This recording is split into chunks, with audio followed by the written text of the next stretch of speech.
वन्दे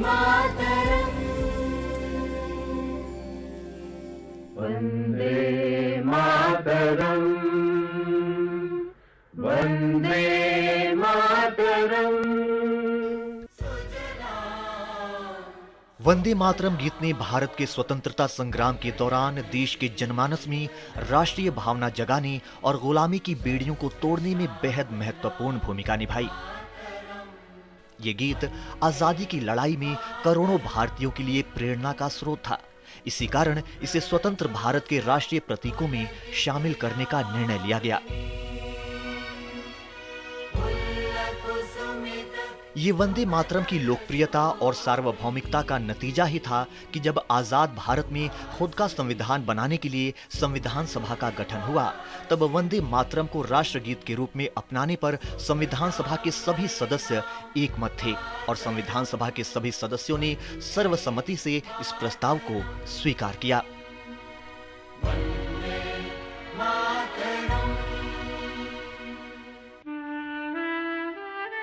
24 जनवरी सन 1950 को जब संविधान को अपनाने की घोषणा की जा रही थी, उस समय स्वतंत्र भारत के प्रथम राष्ट्रपति और संविधान सभा के अध्यक्ष डॉक्टर राजेंद्र प्रसाद ने वंदे मातरम को राष्ट्रगीत की दर्जा देने की घोषणा की।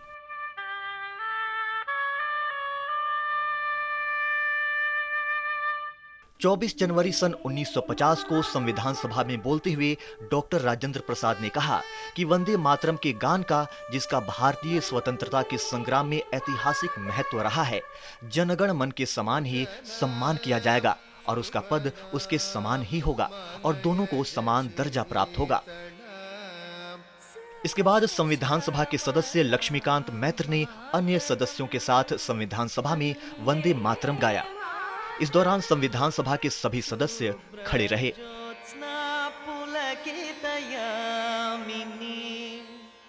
इस तरह वंदे मातरम को संविधान सभा ने न केवल एक गीत बल्कि भारतीय स्वतंत्रता संग्राम की आत्मा और राष्ट्रीय भावना के प्रतीक के रूप में सम्मानित किया।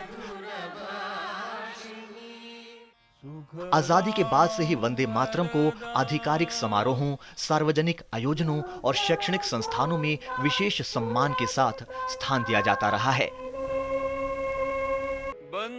और ये गीत देशभक्ति, एकता और राष्ट्र सेवा के आदर्शों का प्रतीक बना हुआ है।